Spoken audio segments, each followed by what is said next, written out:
Hi అండి. అందరూ ఎలా ఉన్నారు? బాగున్నారా? అయిపోయినాయి పనులన్నీ. ఈ జొన్న దోస అంటే నేనెప్పుడో వారం కిందటే ఏసాను. వారం కిందటేసి ఇప్పుడు అప్‌లోడ్ చేస్తున్నాను అనుకుంటారేమో.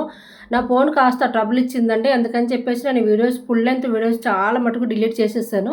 ఇప్పుడు కాస్త మొన్న రిపేర్ చేపించుకొని ఈ మధ్య కాస్త ఫుల్ లెంత్ కూడా పెట్టట్లేదు చూడండి. ఫోన్ ఏదో షార్ట్ తీసుకుంటుంది కానీ ఫుల్ తీసుకోవట్లేదు. స్ట్రక్ అయిపోతుంది. అది నాకు అర్థం కావట్లేదు. నాకు కూడా తెలీదు కదండీ. కొత్తగా చేస్తున్నాం కాబట్టి మరి వేరే వాళ్ళని ఎవరినైనా అడిగి చూద్దామన్నా కానీ నాకు అవ్వట్లేదు. ఎవరు తెలిసిన వాళ్ళు లేరు. సరే అని చెప్పేసి చాలా మటుకు డిలీట్ చేసేసాను. అన్నీ డిలీట్ చేసేసుకొని స్టోరేజ్ ఎక్కువైపోయిందో ఏమో అనుకుని ఏం చేసినా అవ్వలేదండి. సర్లేని మొత్తం ఫోన్‌లోనే వదిలేసాను. ఆ టెంపర్ ఇది కూడా డిలీట్ అయిపోయి ఉంటదేమో మళ్ళీ ఒకసారి నానబెట్టి ఏసి చూపిద్దాంలే అనుకున్నా. కానీ లక్కీగా ఈరోజు పొద్దున చూస్తే ఆ వీడియో అలా ఉండిపోయింది. హమ్మయ్య! ఉంది కదా! సరే చూద్దాం అని వాయిస్ ఓవర్ ఇచ్చి చూద్దాం పెట్టేసి ఉంటే అది తీసుకుంటే తీసుకుంది. లేదంటే లైట్ తీసుకుందాం. మళ్ళీ ఒకసారి నానబెడదాం. ఎందుకంటే దానికంతా ఎందుకు అనుకుంటాను. చాలా బాగుందండి దోస మాత్రం సూపర్ టేస్ట్ ఉంది. అసలు భలే బాగా అనిపించింది. నాకు నార్మల్ దోస కంటే ఇదే బాగా నచ్చింది. మంచి హెల్తీ ఫుడ్ కదండీ. చాలా మందికి ఉపయోగపడుతుందని చెప్పేసి చాలా ఇబ్బంది అసలు బాధ అనిపించింది. ఆ వీడియో పోయిందనుకున్నా. కానీ లక్కీగా దొరికిందండి. అందుకని నేను ఇప్పుడు మళ్ళీ అప్లోడ్ చేస్తున్నా. ఒక గ్లాసు మినుములు నానబెట్టుకున్న దానికి 2:30 గ్లాసు జొన్నలు నానబెట్టా. ఎందుకంటే తెలీదు కదా! First time వేశాననమాట. 2:30 కాకుండా 4 గ్లాసులు వేసుకోవచ్చు. ఆ మినుములకు, మీ జొన్నలకు. కానీ మంచి చక్కగా జిగురు బాగా అనిపించిందండి. ఎందుకంటే ఇంకా జొన్నలు ఇంక 2 గ్లాసులు పడతది. నాకు తెలీదు కాబట్టి ఈ ఫస్ట్ టైం కాబట్టి అలా చేశాను. సెకండ్ టైం మాత్రం కంపల్సరీ ఒకవేళ ఎవరికైనా ఈ వీడియో నచ్చి చేసుకోవాలనిపించిన వాళ్ళు మాత్రం కంపల్సరీ 4 గ్లాసులు జొన్నలేసుకోండి. 1 గ్లాసు మినుములేసుకోండి. పోనీ మినపప్పు అయినా సరే 4 వద్దనుకుంటే 3 కంపల్సరీ 3 అయితే ఏసుకోండి. ఒక గ్లాసు మినపప్పు వేసుకుంటే ఒక 3 గ్లాసులు జొన్నలు నానబెట్టుకోండి. మంచి హెల్తీ ఫుడ్ అబ్బా! చాలా మంచిది. మనం ఈ బియ్యంతో తినేదానికంటే ఇది చక్కగా బాగుంది. నేనైతే నెక్స్ట్ టైం ఇంకా ఇడ్లీకి ఇదే చేద్దామని చెప్పేసి కొన్ని జొన్నలు నానబెట్టేసి ఆరబెట్టేసాను.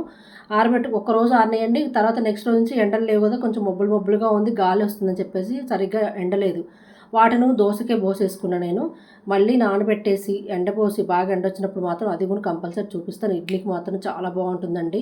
కాకపోతే మీకు నచ్చితే అలా ఇడ్లీకి అన్నిటికీ మన రవ్వకు ఉప్మాకైనా అన్నీ చేసుకోవచ్చండి. బాగుంటుంది. మన హెల్తీ ఫుడ్ కదండి. ఈ బియ్యాన్ని ఎంతవరకు మనం తగ్గించుకుంటాం అంటే తినొచ్చు. కొన్ని కొన్ని దగ్గర బియ్యము తినాలి. కాకపోతే ఈ జొన్నలు చాలా హెల్త్‌కి మంచిది కదా! ఈ అలవాటు చేసుకుంటే మంచి హెల్తీ ఫుడ్ కదండీ. అందుకని చెప్పేసి కష్టపడి ఈ వీడియోకైతే ఈరోజు అది ఎంతమందికి నచ్చుతుందో నచ్చదో నాకు తెలీదు కానీ నాకైతే చాలా బాగా నచ్చిందండి దోసపిండి మాత్రం. ఇది మాత్రం స్టాక్ పెట్టుకోనికి అవ్వదండి పిండి. అప్పటికప్పుడే ఏసుకోవాలి. ఎందుకంటే మన దోసపిండి అయితే 2 రోజులు ఉన్నాయి. వర్షాకాలం అయితే సీజన్‌లో మనకు 2, 3 రోజులు బయట పెట్టుకునే పులవదు. బావుంటుంది. మన ఎండాకాలం అయితే ఎప్పటికప్పుడు మనం ఫ్రిడ్జ్‌లో పెట్టుకుంటున్నాం కదా! అంతే అనమాట. ఇది కొని ఒకవేళ పొద్దున్నుంచి సాయంత్రం వరకు బయట పెట్టుకున్నా ఏమవ్వదు ఆ పిండి. ఇది మాత్రం అసలు అవ్వదండి. రుబ్బుకున్న వెంటనే ఫ్రిడ్జ్‌లో పెట్టుకొని మనం ఇప్పుడు ఏసుకోవాలనుకుంటే కొంచెం ఫ్రిడ్జ్‌లో పెట్టుకొని కొంచెం బయట పెట్టుకుందాం. నేనైతే అట్లే చేస్తా. ఇప్పుడు రుబ్బేసుకొని కొద్దిగా తీసి మనం ఎంత కావాలో అంత పిండి పక్కకు పెట్టేసుకొని దాంట్లో ఉప్పు కలిపి పెట్టేస్తానండి. మిగతాది డబ్బాలో వేసి ఫ్రిడ్జ్‌లో పెట్టేసుకున్నా. ఇప్పుడు టమాటా చట్నీ కూడా చేస్తా. టమాటాలు, పల్లీలు, ఎండుమిర్చి, పల్లీలు అన్నీ వేసుకొని పచ్చడి చేసేసానండి. పచ్చడి రెడీ అయిపోయింది కదా! దోస వేసుకుందామండి. దోస కూడా చక్కగా మనకు నార్మల్ దోసలాగా వచ్చిందండి. చాలా బాగుంది టేస్ట్ అయితే. నాకైతే మనకు జొన్న దోస అని చెప్తే గానీ అర్థం కాలేదు. కానీ ఇంతవరకు నేను ఎప్పుడు అంటే పిండి కలిపేదానండి. జొన్న పిండి కలిపేదాన్ని. రాగి పిండి, జొన్న పిండి, గోధుమ పిండి మన దోస పిండిలలో ఉంటుంది కదా! అలా సపరేట్ కాకుండా కలిపి వేసేదాన్ని.